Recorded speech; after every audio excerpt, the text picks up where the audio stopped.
Thank you so much for joining us at US Right to Know. I'm excited to talk Pleasure. about your study, which is the first systematic analysis of digital alcohol reduction tools promoted by alcohol industry funded organizations. Can you tell me a bit about these tools? Sure. So we looked at 15 different tools produced or promoted by the alcohol industry or organizations which claim to be independent but are funded by the alcohol industry. And we compared them with 10 tools which are from independent sources. So those that are promoted by governments or healthcare systems like in the UK, the NHS. And when I say digital tools, I mean either apps that you can download onto your phone or websites where the tool is doing some sort of calculation and then giving the user an output. And that might be telling them about their risk, or it might just be telling them about how many drinks that they've had. And those tools can range from things that are simple, so diary trackers in your phone, or it could be putting in your amount of beer or wine that you've drunk, and it tells you what the total amount of units or standard drinks are. And some of them are more risk-based, so they're based on something called the audit questionnaire, where you tell your consumption behaviors and it will give you a level of risk. What did you find? So we were quite shocked by our findings, actually. We found that the industry-funded apps contained misinformation strategies that we knew existed in other alcohol materials. They also contained these things called dark patterns, which are these sort of sneaky user design features that nudge or persuade users to do things which are in the industry's interest, but against the user's interest. So that might Can you be give me an things. example?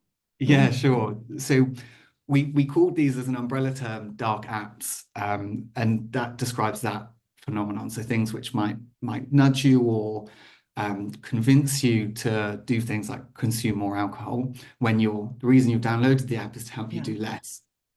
And they do that in two slightly different ways. So some of them do this, and we think this is harmful. They cause harm by what they didn't do. So we called these deficient apps. And those were things like not telling users about the national guidelines. That happened in about half of the industry apps. Some of them didn't give users any feedback on the amount they were drinking or their risk.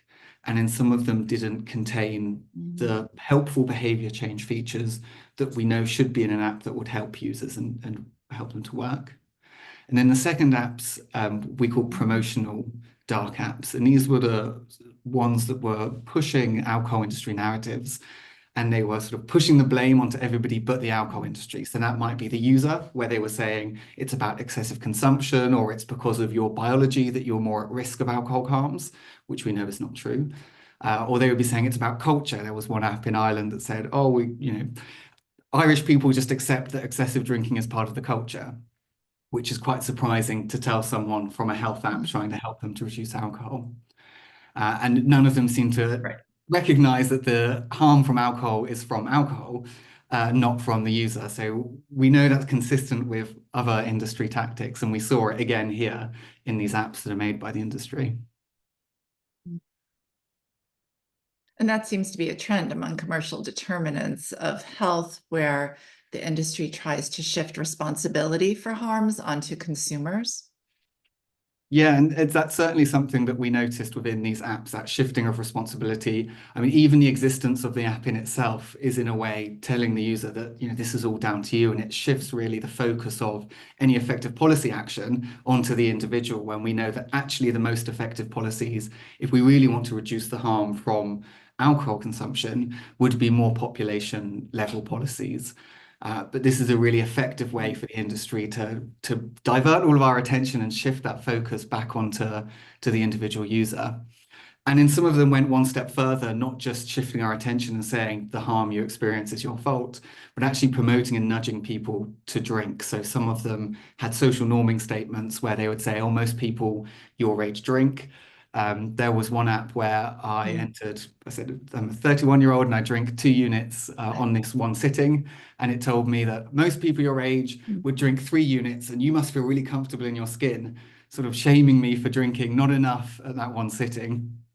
And then others would contain imagery of people drinking where everyone is very happy and it's very colorful drinks, which may seem innocuous, but actually we know that for people who struggle with an addiction to alcohol, then that can really trigger a strong urge to drink. So it's these things that if you were really designing thoughtfully an app to help somebody, you wouldn't make Yeah. these mistakes and you wouldn't include these. And you're really failing your most vulnerable user base, which are people who really are hoping to get the most out of this app and help them reduce their drinking. Was it specific by type of alcohol? So were vodka producers trying to measure vodka intake? How did that work? We found there was a mix of different tools used from across the industry sample, and we really wanted to capture that broad basis of blood alcohol calculators versus trackers for your daily or weekly consumption versus these risk scores. For the ones where you could put in the amount that you could drink, we were actually really quite shocked by the level of difference between our industry funded and our independent sample. So you could put in, for both of them, you could put in usually a mix of drinks, so a spirit or a pint of beer or wine. But where there was a marked difference was the alcohol industry funded apps tend to give you the small wine glass option only, and it would be a lower percentage alcohol strength. Whereas the independent sample would let you have a small wine glass or a medium wine glass or a large wine glass of different strengths and different colors. And we actually found the average for the alcohol sample was around about 275 different choice options, which sounds like a lot. But if you compare, sorry, Yeah. that was the independent sample. It was 24 only for the industry funded. Wow. The independent allowed you to have up to 275 with a maximum of 1,400. So you can see instantly how the independent sample is really trying to help the user accurately calculate how much they're drinking. Whereas the alcohol industry funded sample with only 24 choices offered to user, and one of them only offered you 4 options, one small wine or one small beer or one small vodka shot. Even if you as a user were trying to be really detailed about what you put in, it's probably going to undercount you and probably tell you that your drinking is fine when actually it might be over the limit. So they're just designed in a way which is letting their users down. It's not robustly informing them about their health. And how can we expect people to make informed health decisions for themselves if you're not being truthful with the information you give them? Is this being regulated at all? So there was some of these that were apps on an app store, and some of these were websites that we looked at. Obviously, websites are available for anybody to go and look at and use, unless there are restrictions on their internet use. I'm thinking particularly for young people. Whereas the apps in the App Store, we looked at ones which were available to both Android and iPhone users. At the time we did the study, there was no restriction on an app. You could upload it and say it was a health app. It's been quite encouraging to see that Google have introduced some more stringent requirements for apps that they would class as health and wellbeing apps. But like with all of these things, that line of what makes it a health app or not can be interpreted. And I would expect to see that you could say that just giving you advice on how much you're drinking might not necessarily be classed as a health app. So I would say that this actually is quite an unregulated space when there should be much more oversight or regulation or advice to users. I think we should be making it clear, has this app been evaluated? Do we know if it's helpful or if it's harmful, or do we not know? And certainly if there's a clear conflict of interest, like it's being produced by an industry-funded organization, then we should be telling users that so they can decide when they're looking at two apps, oh, I know this one is alcohol industry funded and I know this one is independent, and hopefully users would choose that independent one. Are more people going to one or the other? So in our sample that we looked at, there were more tools that we looked at in our alcohol industry funded sample. So 15 tools versus 10 in our independent. And we can only get data from the Android App Store, not the Apple one. So it's a little difficult to compare. But there were more downloads from our alcohol industry funded sample, or just over 700,000 versus just over 300,000 for the independent sample. And certainly we're competing with well-known brands, so things like Pernod Ricard in the US, or in the UK here, DrinkAware. It's the DrinkAware especially, which is a charity in the UK, and it looks like it's independent, but it is actually funded by the alcohol industry, and it's the one that's on all the responsible drinking ads.